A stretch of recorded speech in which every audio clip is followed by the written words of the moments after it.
नमस्कार, मैं हूं आपके साथ सोनिया चौहान। हमर छत्तीसगढ़ में आप सभी का स्वागत है। रुक करते हैं खबरों की ओर। सरगुजा संभाग के लखनपुर ब्लॉक में छत्तीसगढ़ राज्य के उप मुख्यमंत्री टीएस सिंहदेव एयरपोर्ट से सीधे लखनपुर पहुंचे, जहां उन्होंने आते समय ही जनता से भेंट कर मुलाकात की और इसके बाद लखनपुर में हमर लैब का उद्घाटन किया। साथ ही उन्होंने 132 केवी का बिजली सब स्टेशन का भी उद्घाटन किया। उन्होंने बताया कि हमर लैब लखनपुर में एक एमबीबीएस डॉक्टर और 4 अन्य स्टाफ रहेंगे जो जनता की सेवा करेंगे। इस लैब में विभिन्न प्रकार की जांच होगी। इसकी रिपोर्ट 24 घंटे में व्हाट्सएप के थ्रू मिलेगी। साथ ही रिपोर्ट हार्ड कॉपी भी मिलेगी। वहीं बड़े चार्ज जो होंगे यहां संभव नहीं है कि वो अंबिकापुर भेजा जाएगा। वहीं 2 करोड़ 20 लाख रुपए से मंडी समिति के हाट बाजार का निर्माण किया जाएगा। उन्होंने आम जनता से मिलकर अपील की है कि यदि मुझे पुनः ही मौका मिलता है तो मैं आपसे पुनः मिलने आऊंगा और आपसे सहयोग की अपेक्षा रहेगी।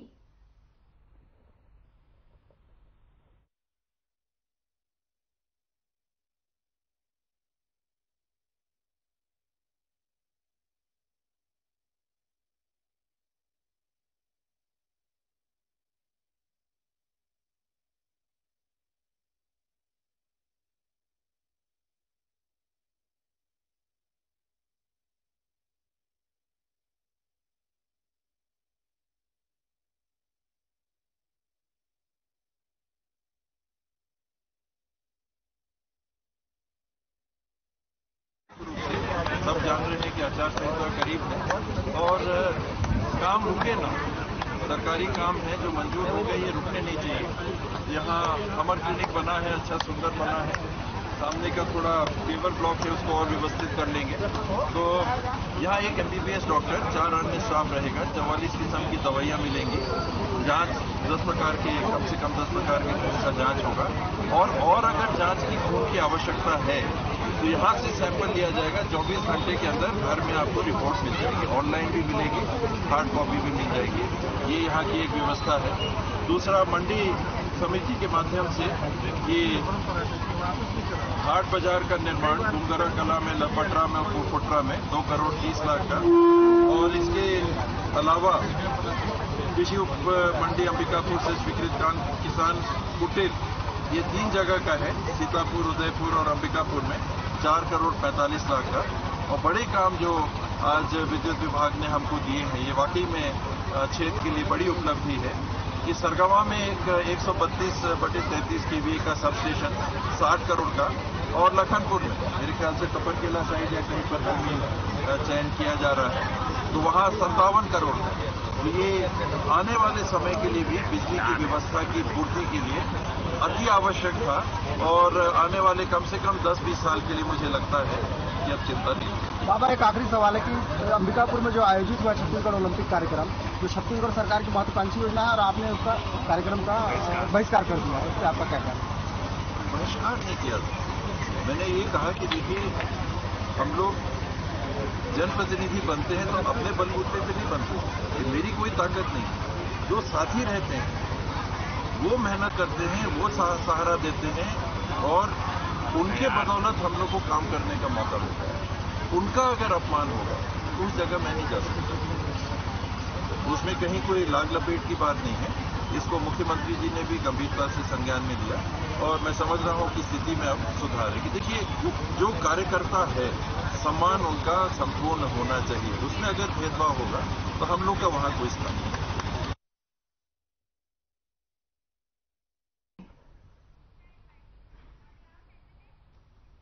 बीजापुर जनता कांग्रेस छत्तीसगढ़ के जेके प्रदेश अध्यक्ष अमित जोगी का बीजापुर दौरा हुआ।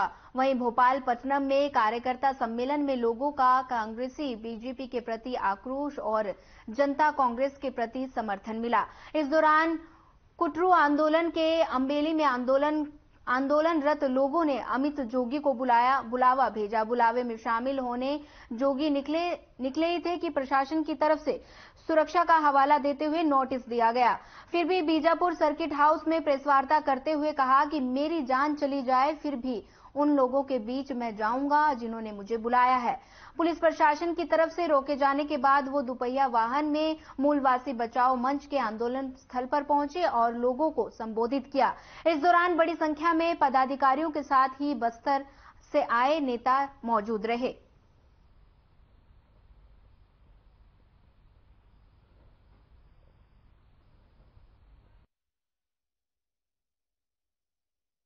इस जंगल में आप लोग आंदोलन के लिए बैठे हो, यहाँ पीने खाने के लिए और रहने के लिए ना लाइट है, ना बिजली का सुविधा है, ना अच्छे घर है। यहाँ खतरा बढ़ते जा रहा है। क्या लगता है कि आप लोगों की मांगे कब तक पूरी होगी?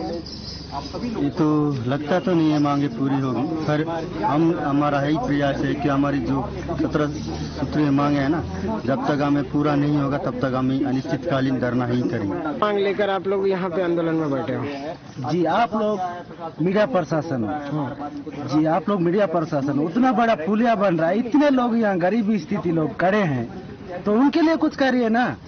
अब काली पुलिया बना के क्या लेके जाओगे? कुछ कमाओगे नहीं, कुछ खेती नहीं है, कुछ नहीं है, आंगनबाड़ी नहीं है, स्कूल नहीं है, आप लोग क्या करोगे? करके आते जा रहे हैं, पर हमारे विधायक महोदय जी आज तक यहाँ कोई आके नहीं देते हैं उनके। ये जो 17 मांगे लेकर आप लोग यहाँ डटे हुए हैं, क्या लगता है कि इन मांगों तक का क्या होने वाला है? अगर इन 17 मांगों को लेकर हम यहाँ धरना बैठे हैं, तो 17 मांगों में से कम 10 मांगे को पूरा करना होगा। नहीं करेंगे तब तक हम धरना प्रदर्शन करते ही रहेंगे। जो 17 मांगे हैं, खासतौर से ऐसा कौन सा मांग लेके आप लोग डटे हुए?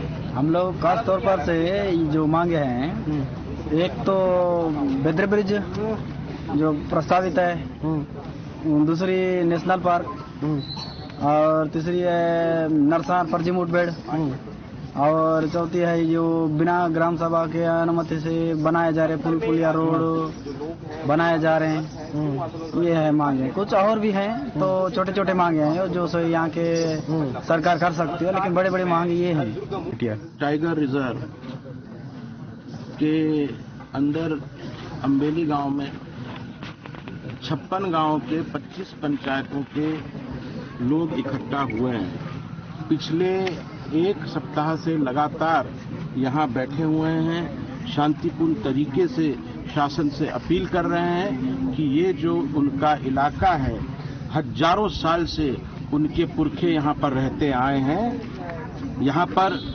देश की 5वीं अनुसूची लागू की गई है, पेशा कानून लागू किया गया है। पेशा कानून उनको ये अधिकार देता है कि लोकसभा और विधानसभा से भी ऊंची और ऊपर ग्राम सभा रहेगी। उनकी ग्राम सभाओं ने 25 पंचायतों की ग्राम सभाओं ने ये निर्णय लिया है कि हम ये प्रस्ताव पारित कर रहे हैं, हमारे यहाँ जो अपार संपत्ति है, जो जंगल हैं, उनको कटने से रोका जाए।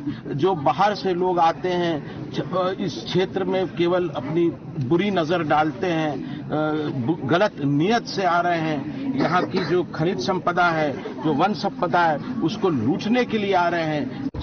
बीजापुर के ग्राम कुटुंब में हम लोग मूल बचाओ मंच में आए हुए हैं। यहाँ पे खासतौर से देखा जाए तो पूरे 156 गांव के लोग यहाँ पे आंदोलन में बैठे हुए हैं। अगर इनकी मांगे पूरी नहीं होता तो वो उग्र आंदोलन में तब्दील करेंगे, ऐसा उनका कहना है। आप मेरे थोड़ा सा ज़्यादा कर दीजिए कि जीरो जो है ना पूरे 156 गाँव के लोग यहाँ पे बैठे हुए हैं। लगता नहीं है कि इस बार इनकी जो मांगे हैं ये पूरी होगी, लेकिन कह रहे हैं कि अगर हमारी मांगे पूरी नहीं होती हैं तो उसमें उग्र आंदोलन का हम लोग एक रूप धारण करके यहाँ से लेकर बीजापुर तक का रैली प्रदर्शन करेंगे। अगर नहीं होने की स्थिति इस समय में हमारे जनता जो भी कांग्रेस DCCJ के प्रदेश अध्यक्ष अमित जोगी जी यहाँ पहुंचे हुए थे, वो भी आके उनको आश्वासन देके जा रहे हैं। बीला में आम आदमी पार्टी के हरदी स्थित कार्यालय में महिला कार्यकर्ता सम्मेलन कर चुनावी बिगुल फूका। पंजाब आम आदमी पार्टी की विधायक अमनदीप की अगुवाई में पार्टी के इस आयोजन में लोगों की भारी भीड़ जुटी। क्षेत्र भर से आए हजारों महिलाओं और लोगों की भीड़ चर्चा का विषय बन रही है। भीड़ को देखकर आप विधायक डॉक्टर अमनदीप कौर ने कहा कि ये कोई भीड़ नहीं, ये हमारे पार्टी के प्रति भावनात्मक लगाव है। लोगों को संबोधित करते हुए कांग्रेस और बीजेपी पर जनता को नजरअंदाज करने का आरोप लगाया। बोला कि जनता को वो 2 पार्टी को जान दे दी गई है जिसने जनता से वादा खिलाफी की है। पार्टी के प्रदेश कोषाध्यक्ष और बीला विधानसभा से आप प्रत्याशी सरदार जसवीर सिंह ने कहा कि दिल्ली और पंजाब की तर्ज पर छत्तीसगढ़ का भी विकास करेंगे। आम आदमी पार्टी जो कहती है वो करती है। कार्यक्रम में डॉक्टर अमनदीप कौर, सरदार जसबीर सिंह, सलीम काजी, सरदार पन्नू, खगेश चंद्राकर और अरुण नायर समेत अन्य कार्यकर्ता और पदाधिकारी उपस्थित रहे। किसी भी काम को 50% आसान कर देता है। दो अनुभवी प्रत्याशियों से मुकाबले के लिए विकल्प अच्छा है। आम आदमी पार्टी से विकल्प अच्छे हैं। उनसे दो अच्छे प्रत्याशी बोल रहे हैं। दो राष्ट्रीय पार्टी के जो प्रत्याशी हैं, आप उसमें एक विकल्प हैं। देखिए, जनता डिसाइड करेगी। जनता जनार्दन है। 3 बारी भाजपा को चुन के भेजा है और 2 बारी कांग्रेस को मौका दिया है। आज जनता ठगा हुआ महसूस कर रही है। एक ही नारा सारी जनता के बीच में पॉपुलर है, एक मौका केजरीवाल को। जनता ने भी मौका केजरीवाल को। हम अपना प्रयास कर रहे हैं। हमने अपनी गारंटी उनको दी है और सारी गारंटियां पूरी करेंगे, चुन के जाएंगे। वो ये पूछ रहे कि पार्टी का 10 गारंटी जीत का आधार है क्या? देखिए, हमारे सिर्फ 10 गारंटीज नहीं है, ये हमारी पार्टी आम आदमी पार्टी शिक्षा को आगे लेके आएगी, आगे लेके आएगी, रोजगार आगे लेके आएगी। हमारे देश का भविष्य और हमारे बच्चों और आने वाले भविष्य की नीति, जैसे हमने शिक्षा क्रांति नीति, जो सरकारी स्कूल बने हुए हैं, जो गवर्नमेंट स्कूल्स हैं, उनका निजीकरण किया जाएगा। स्कूल अच्छे बनाए जाएंगे, वहाँ पे टीचर्स लाए जाएंगे, जिससे हमारे गाँव जो के बच्चे हैं अच्छी शिक्षा प्राप्त कर सके और उनको भी वैसा मौका मिल सके जो प्राइवेट स्कूलों में एक मिडिल क्लास या फिर हाई क्लास फैमिलीज के बच्चों को मिलता है। तो वैसे स्वास्थ्य की जो गारंटी है वो हम सिर्फ गारंटी नहीं बोल सकती, क्योंकि अगर किसी गरीब को बुखार भी हो जाता है तो उसके घर का आधा सामान मिल जाता है उसके इलाज करवाने के लिए। तो स्वास्थ्य की गारंटी जो है उसमें ये है कि सारे डिस्ट्रिक्ट हॉस्पिटल्स, मोहल्ला क्लिनिक्स, यहाँ पे कोई, अगर मैं आपको एग्जाम्पल देती हूँ, कोई डायबिटिक है तो 1 महीने के अंदर दवाई खानी पड़ेगी, तो उसका अगर वो जब भी मेडिसिन भी लेते हैं तो 700 रुपये 500 रुपये की मेडिसिन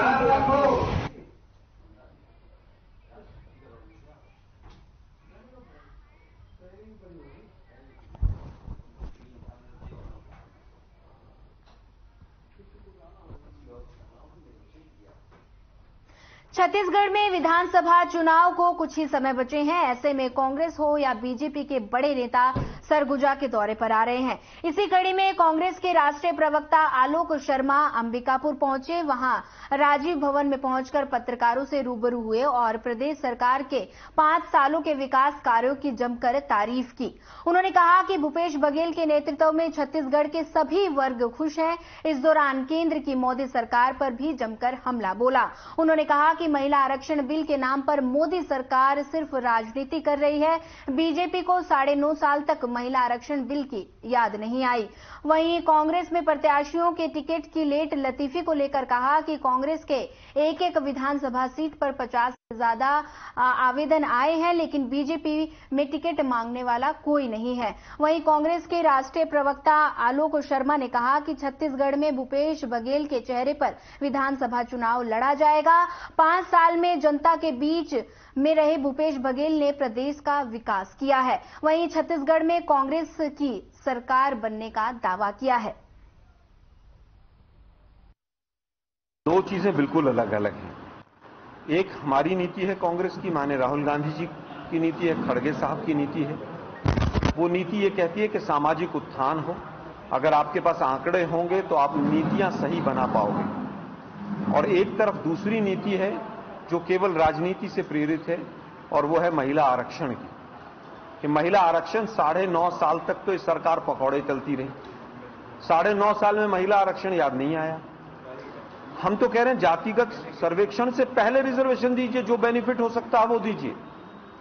महिला आरक्षण में कब लागू होगा, कब सेंसस होगा, कब उसके बाद डिलिमिटेशन होगा, 10 साल लगेंगे, 5 साल लगेंगे, 12 साल लगेंगे, लेकिन झुनझुना महिला आरक्षण का मोदी जी ने अभी से दे दिया। मुझे लगता है कि महिला आरक्षण के नाम पर राजनीति अगर कोई कर रहा है तो वो केंद्र की सरकार कर रही है, और उसके बावजूद हमने समर्थन दिया। कि चलिए कोई बात नहीं, आप कीजिए तो सही, आप मैदान में तो आइए, आपके तो 4-6 महीने हैं, लागू तो हमें ही करना है, हमारी सरकार आएगी, हम लागू करेंगे।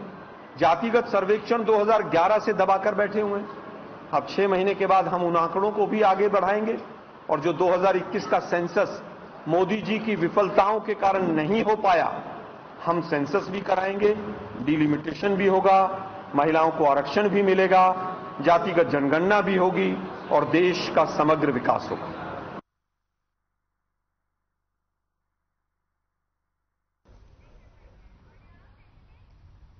खबर रायपुर से है, जहां अनुराग ठाकुर ने प्रतिक्रिया दी है। धान खरीदी पर एक बार फिर से झूठ बोला कि धान खरीदी केंद्र करती है, जबकि हकीकत यह है कि छत्तीसगढ़ में धान कांग्रेस सरकार अपने दम पर खरीदती है।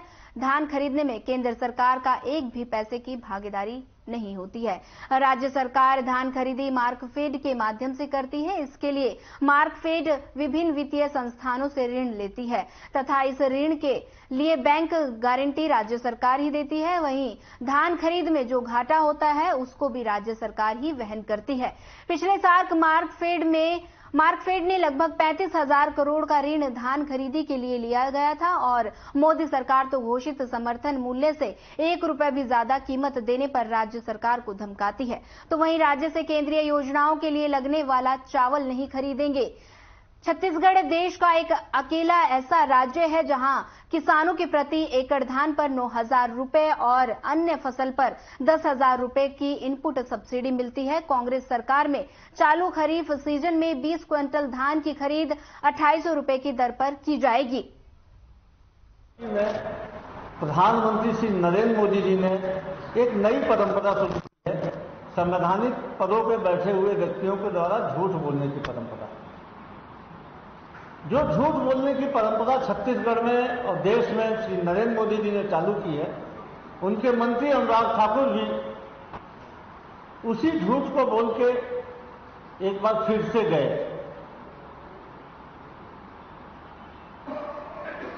अपने मित्र अडानी के साथ मिलकर श्री नरेंद्र मोदी जी ने देश को लूटने का, देश की संपत्तियों को बेचने का, देश में भ्रष्टाचार को फैलाने का जो सिलसिला शुरू किया है, दरअसल उस सिलसिले पे पर्दा डालने के लिए श्री नरेंद्र मोदी और उनके मंत्री दूसरों पे भ्रष्टाचार के झूठे आरोप लगाते हैं। मैं सिलसिलेवार कुछ तथ्य रखूंगा, 5 तथ्य हैं जिनके बारे में अनुराग ठाकुर जी ने आज पत्रकार वार्ता में कहा। सबसे पहले तो उन्होंने एक नया झूठ परोसा, जो लगातार झूठ भारतीय जनता पार्टी के लोग बोल रहे हैं, उसको उन्होंने फिर से परोसा कि धान खरीदी केंद्र सरकार करती है, जबकि हकीकत यह है, आप सब जानते हैं, छत्तीसगढ़ का एक किसान जानता है कि धान खरीदी भूपेश सरकार, छत्तीसगढ़ की कांग्रेस सरकार अपने दम पे करती है। धान खरीदी में केंद्र सरकार का 1 पैसे का भी योगदान नहीं है। धान खरीदी राज्य सरकार मार्कफेड के माध्यम से करती है। मार्कफेड इसके लिए बाकायदा विभिन्न वित्तीय संस्थाओं से ऋण लेती है और इस ऋण का ब्याज राज्य सरकार चुकाती है। इस ऋण लेने के लिए बैंक गारंटी राज्य सरकार देती है। और यही नहीं, धान खरीदी में जो मार्कफेड धान खरीदी करती है, उसमें जो सुखत होता है, जो नुकसान होता है, पूरा नुकसान की भरपाई भी राज्य सरकार करती है। पिछले वर्ष मार्कफेड में जब 107 लाख मीट्रिक टन धान की खरीदी हुई तो 35,000 करोड़ रुपए का ऋण विभिन्न वित्तीय संस्थाओं से लिया था। यही नहीं, केंद्र सरकार को धान खरीदी में समर्थन मूल्य से 1 रुपए भी ज्यादा देने पे अड़ंगा लगाती है। और यही नहीं, राज्य सरकार जो विभिन्न योजनाओं में चावल लिया जाता है, केंद्र सरकार को जो विभिन्न योजनाओं में चावल की जरूरत होती है, उसको तो विभिन्न राज्यों से खरीदती है, जो उसकी मजबूरी है खरीदना, उसके लिए भी धमकी देती है छत्तीसगढ़ सरकार को कि यदि आप छत्तीसगढ़ के किसानों को समर्थन मूल्य से 1 भी रुपए ज्यादा देंगे तो हम आपसे चावल नहीं लेंगे। ये चरित्र है केंद्र सरकार का। और इनके मंत्री आके दावा करके जाते हैं कि धान खरीदी हम करते हैं, जबकि हकीकत है कि धान खरीदी में इनका एक पैसे। आगामी विधानसभा निर्वाचन के मद्देनजर जल संसाधन विभाग के प्रार्थना सभा भवन में सेक्टर अधिकारियों के लिए दूसरे चरण का 1 दिवसीय प्रशिक्षण आयोजित किया गया। प्रशिक्षण में कलेक्टर और जिला निर्वाचन अधिकारी संजीव कुमार झा ने कहा कि प्रत्येक चुनाव में सेक्टर अधिकारी की महत्वपूर्ण भूमिका होती है, इसलिए सेक्टर अधिकारी अपने क्षेत्र के हर गतिविधि में शामिल हो। सेक्टर अधिकारी मतदान और मतगणना के सभी कार्यों में समन्वय करते हैं। निर्वाचन को निर्विघ्न संपन्न कराने के लिए सेक्टर अधिकारी चुनाव की हर प्रक्रिया की पूरी जानकारी रखें, जिसमें चुनाव के समय किसी प्रकार की दिक्कत न हो।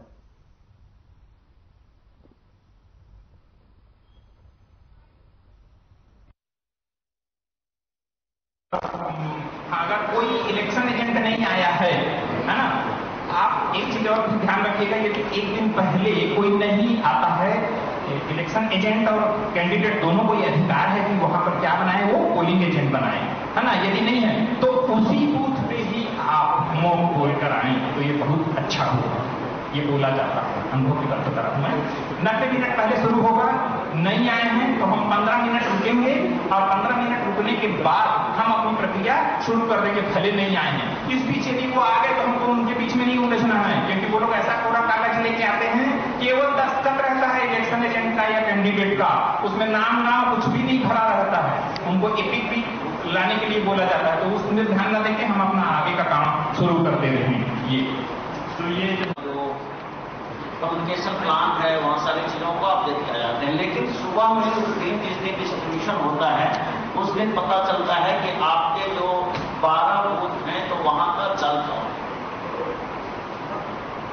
तो मेरा आप सबसे आग्रह यह है कि जैसे ही आपको थर्ड रैंडमाइजेशन में पता चले कि आपके दल ABCD पोलिंग स्टेशन के लिए, पोलिंग बूथ्स के लिए ये हैं, तुरंत अपनी टीम को संपर्क करें, उनको एक साथ बैठाएं, उनको जो ब्रीफिंग देनी है एक ब्रीफिंग आप दें। इसी से जुड़ा हुआ एक बात यह है कि आप में से कई लोग, बल्कि ज्यादातर लोग, क्योंकि यह संभागीय मुख्यालय है, बड़ा जिला है, तो आप लोग बड़े बड़े पदों के अधिकारी होंगे।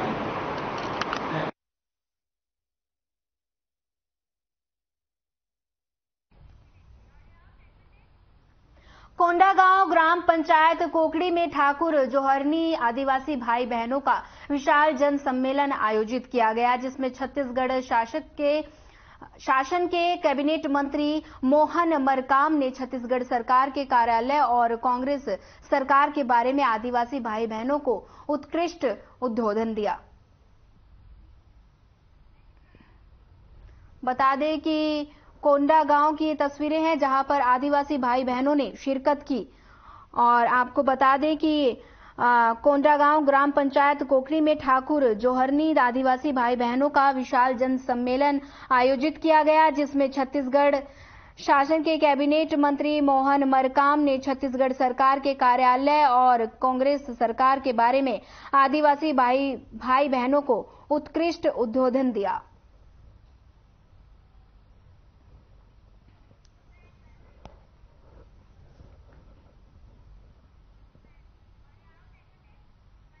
फिलहाल इस बुलेटिन में इतना ही। ज्यादा खबरों के लिए बने रहिए हमारे साथ। नमस्कार।